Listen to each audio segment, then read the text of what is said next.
Am I the a-hole for not giving my parents the master bedroom in my house? My parents and younger brother are about to move into my house, 4 bedrooms, 3 bathrooms, and I'm having a bit of a dilemma.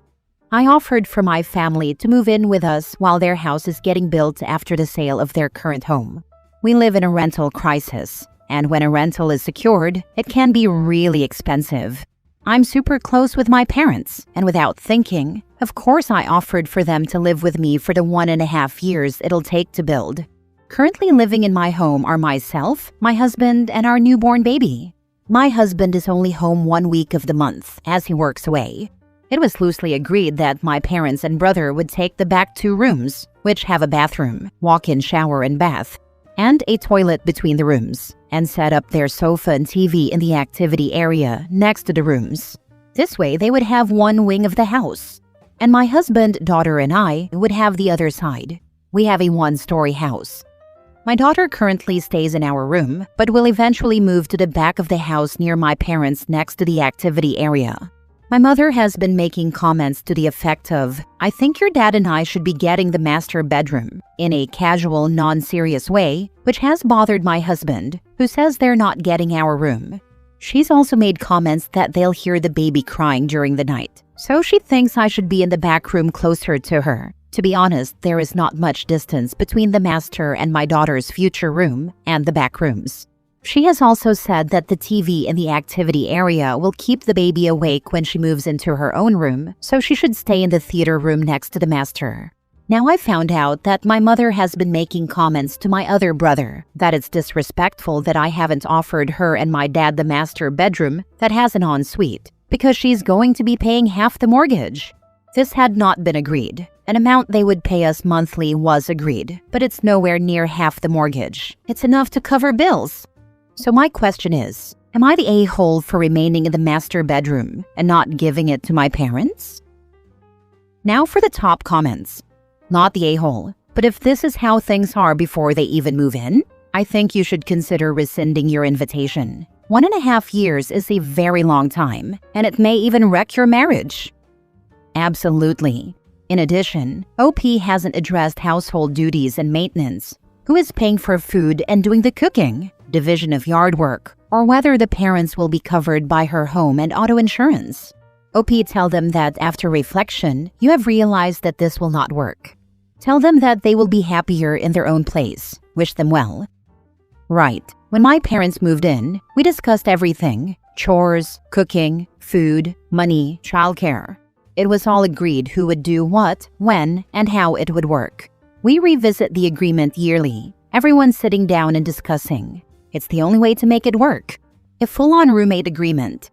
If you can't sit down and agree on these basic things, it'll never work. And if she's already being passive-aggressive about the room, it will definitely never work. When I was young and living on my own, anytime my parents came to visit, they found ways to help me. My dad would fix anything broken, loose boards, wobbly doorknobs, etc. And my mom would scrub baseboards and banish any soap scum she could find to the fiery pits of Hades. They would do all this while I was still asleep at 7 a.m. It blows my mind and just makes me so sad when I read about entitled parents like this who think they are above their children, like their kids owe them something. Now that I'm in my 40s and my parents are in their 70s, the roles are reversed. And anytime my husband and I are at my parents' home, they have a list of things they need help with. Putting heavy things away in the attic, dusting high shelves so they don't climb ladders, fixing electronic things they don't understand, LOL. But they don't expect us to do these things any more than I expected them to help me in my home. We help each other because we love and respect each other. That's what family is supposed to be. You're going to tank your marriage. Stop this now. I'm not joking. You're going to mess up your marriage. Experienced this. I fully agree. Side with your husband and keep a united front. I feel you. We went through this with my parents and we would not recommend. What was supposed to be just 3 weeks turned into 6 months. It's a miracle our marriage survived, LOL. Next story. Am I the a-hole for siding with my mom instead of my wife? My wife and I have a son who is about to turn 5. My parents, mostly my mom, have been providing us with free childcare since he was a few months old.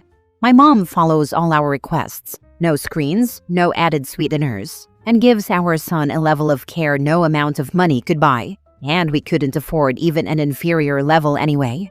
Our son loves my parents. He loves my wife's parents too, but he sees them way less, and is always happy when I drop him off and when my wife picks him up.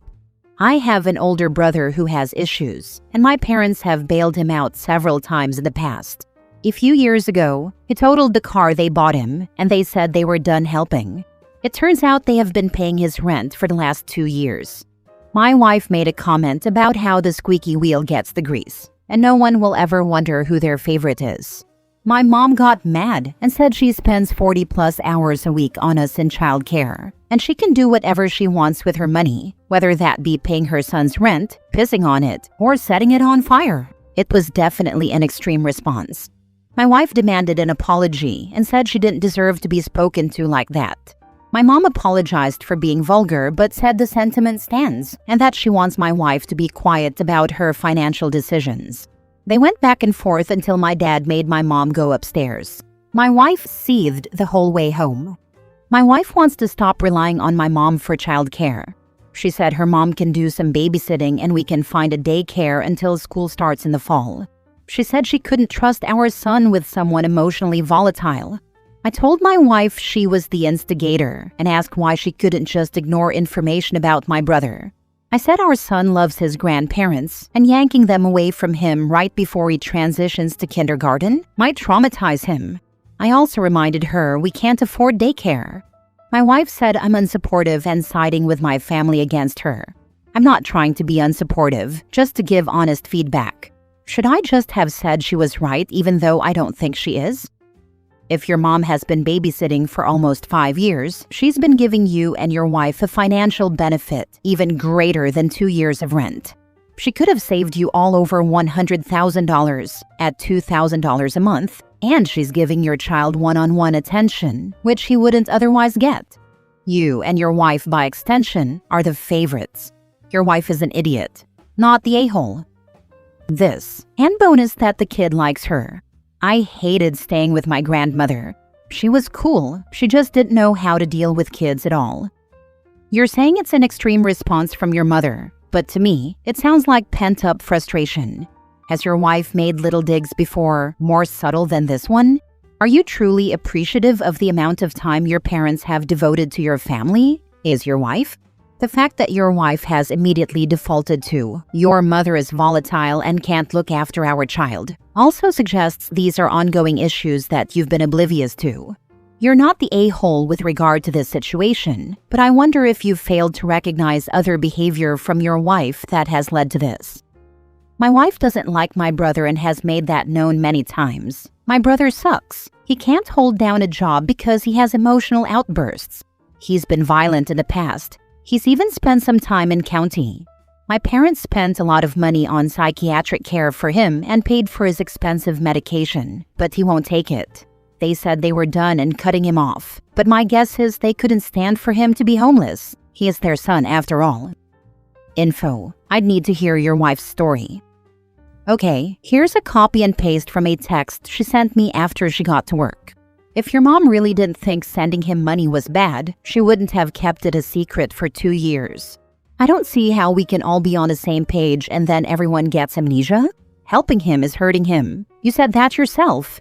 She's enabling, but I'm the bad guy for snark? She can't see straight when it comes to him. I just want some freaking acknowledgement that this behavior is unhealthy AF. I will apologize to her, but this is not okay. You need to talk to her. So that's her side. Next story. Am I the a-hole for telling my husband he's made me reconsider leaving him alone with the kids in the future? Hi, I wanted to get an opinion on whether I was in the wrong here. It was my niece's wedding this weekend. She's my oldest niece, the first among her cousins to get married, and I'm very close to her. There were also some events happening last weekend, so I took the last week off from work and flew to her place the weekend before. My husband and the kids, 12-year-old daughter and 10-year-old son, were supposed to fly in on Friday for the main event. Before I left, I had prepared enough food for them to last the whole time. The stuff they were planning on eating first, I put in the fridge, and the other dishes in the freezer. All they had to do was let it thaw, put it in a pan or pot, add some water, and heat it. I had even marinated some chicken separately for them to cook in the oven. For their school lunches, I told my husband what needed to be made for them and that it would take 20 minutes in the morning, so he should factor that in. He said he understood. Now, this is my fault too, but for the first 2 days I made sure to ask during my conversations with them if the food situation was fine, but I hadn't brought it up later, and all the events we were having distracted me too. When they flew in, I asked if it had all gone well and if the food had run out. He said no, there was more than enough, which made me feel better. But when we got home yesterday, there was way more food left than I thought. I brought it up and found out that even thawing and heating the food was too much to do after the initial refrigerated dishes, and they'd defaulted to eating out. He'd also been giving them lunch money instead of homemade lunches. I was so annoyed. I told him I was disappointed in him and that I'd have to think twice before ever leaving him alone with the kids again. He got heated too and said I wasn't giving him due credit for taking care of the kids. He said they were happy with what he was doing, and that should be enough. That the kids were safe and sound, and there had been no emergencies, and that it was messed up for me to say I didn't trust him with the kids. We've been curt with each other this morning. Am I the a-hole? Edit. Just want to add that we had discussed what I should leave for them before I started cooking. I asked the kids what they wanted and discussed it with him. He'd asked me to make his favorite meal, which was the one they ate first. Also, yes, I do work. I'm a dentist and have my own practice. He got exactly what he wanted. He pretended he was too incompetent to even thaw and heat up food that was already prepared. His reward is now that you'll never ask him to take care of his own children again. This can't possibly be the only time he's acted utterly helpless in order to get you to do anything and everything he doesn't want to do. You don't have a husband. You have a third child, not the a-hole. Agreed. The issue is not that somebody got hurt or that food got wasted. It's that a grown adult is saying that thawing and reheating food someone else had already made was too much for him. For one thing, that's BS. Eating out is considerably more work than thawing and reheating a meal. For another, it's pathetic and disrespectful of OP's time. She did a sizable amount of work prepping all their meals ahead of time, and he has the gall to act as if reheating someone else's work is too much? I guess I'm a different kind of wife, because I'm leaving next week to go out of town. I told my husband to figure it out while I'm gone LOL. He knows where the grocery store is. In my opinion, he is a competent adult and knows how to take care of our kids too. Same, there's no scenario in which I'd be making freezer meals for my partner while I'm away. My partner is an adult and can figure it out and doesn't require my supervision. I would ask if there's anything I could do to make it easier for them, within reason, because we're a team, but I'm not going to double my workload to prepare food to eat while I'm gone. Mini update. A lot of people are saying there was no need for me to have done the prep. I hear that. I'm not saying it's the best way. It's just the structure we have and what the kids are used to, so I didn't want that disrupted. Normally, I pick up the kids on my way back from the clinic and make them lunch. 3 times a week, I go to a dental center in the evenings too, so before I leave, I normally have dinner set up and snacks made for them for the evening. When I'm back, they're normally full and then I can finish making dinner, so they're used to homemade food. And yes, I should have started teaching the kids how to cook too. They're busy with studying, extracurriculars, and friends, so I've avoided pushing this onto them, but gradual responsibility is a good idea. Reading the comments, I recognize I probably did cross a line. I'll apologize to him. Last story. Am I the a-hole for considering divorce because my husband doesn't want to live in the city we agreed on before marriage? Hi, this is my first post, so please bear with me. I, 24 female, moved to Florida a little over a year ago to be with my husband, 23 male. We met in Florida when I was visiting a friend, then we did long distance for a while. Eventually, I decided to move to Florida to give the relationship a real try. That's where he proposed, and we got married. Everything happened very fast, but I truly believe in the whole when you know, you know. Before I moved, I was very clear that my long-term plan was to live in Texas, specifically San Antonio, so I could be closer to my family. I agreed to spend a few years in Florida so we could be near his family, with the understanding that once we were settled, we would move to Texas. He agreed to this. Lately, though, every time I mention that I don't like Florida and that I'm excited to eventually move back to Texas, he gets very defensive and starts talking badly about Texas. That made me start wondering if he ever truly planned on moving with me. Last night, I brought up that he never really takes me out to explore Florida, so there isn't much about living here that I've grown to like. I mentioned something along the lines of, when we move to San Antonio, we can do all these different things since I know the area really well. That's when he got extremely defensive and said, I already told you I'm not moving to San Antonio. We can move anywhere else in Texas, but not San Antonio. This completely shocked me because I've never hidden my intention to live in San Antonio. We started arguing and he wouldn't see my side at all. I explained that San Antonio was the only major city close to my family. They live about 4 hours away, and that being near them is really important to me. He still refused to even consider it. I told him that since I was always honest about this plan and he agreed to it, he should have told me before getting married that he didn't intend to live there. If I had known that, I would have thought twice about marrying him. His excuse is that he doesn't think he'll find a good job there. But I've told him I actually made more money in San Antonio than I do now in Florida, working in the same field. We argued all night, and now I'm seriously questioning whether I made a mistake rushing into this marriage with someone who won't honor an agreement we made before we got married. If I'm being honest, part of me feels like he doesn't want to move there because, in his mind, all my exes are there. Meanwhile, all his exes are here in Florida, and I still agreed to move here and start over for him, but he won't do the same for me. So, am I the a-hole for considering divorce? Not the a-hole. Get out now before kids are involved. He never intended on leaving.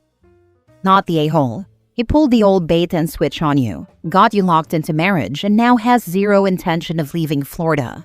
I'd divorce and move back home were it me. Annul or divorce, but do it soon before he starts suggesting babies or messes with your birth control. That's the next phase if it is a bait and switch. He tied you down with marriage and will now try to do it with children if he thinks you'll try to leave. What is the next closest city in Texas to your parents? Start talking about how you're willing to compromise and move to whatever city is next closest, and start making plans about where in that city you'll be moving. His response will tell you everything you need to know. I did suggest Austin as a compromise, and he's open to it, but the cost of living there is similar to Florida, which is why I'm hesitant. San Antonio felt like the best balance of affordability and being near my family.